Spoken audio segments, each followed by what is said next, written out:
The White Australia Policy, also known as Immigration Restriction Act of 1901, was the legislation of the then Commonwealth of Australia that effectively stopped all immigration that didn't come from Europe. It contributed to the development of a racially insulated white society. It took place from 1901 to the 1950s.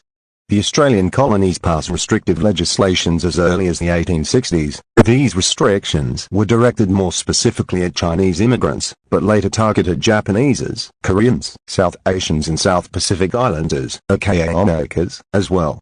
The principal factors behind the White Australia policy were the fear of an hypothetical military invasion by Japan, the threat to the Australian quality of life that was thought to be presented by the Asian labourers, and just straight-up white racism and supremacy.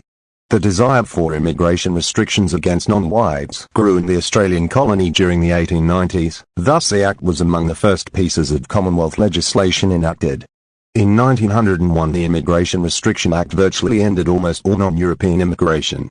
The essential clause of this Act, rather than naming particular ethnicities for exclusion, provided for a dictation test in a European language to be administered to prospective immigrants. For example, a South Asian that knows a bit of English could be given a test in another European language such as French or German. The Act practically excluded all quote-unquote coloured people. Supplementary legislation in 1901 provided for the deportation of the country's N-acres by 1906.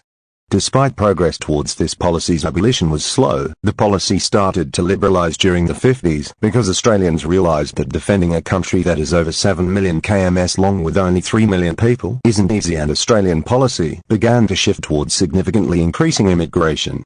Legislative changes over the next few decades continuously opened up immigration in Australia.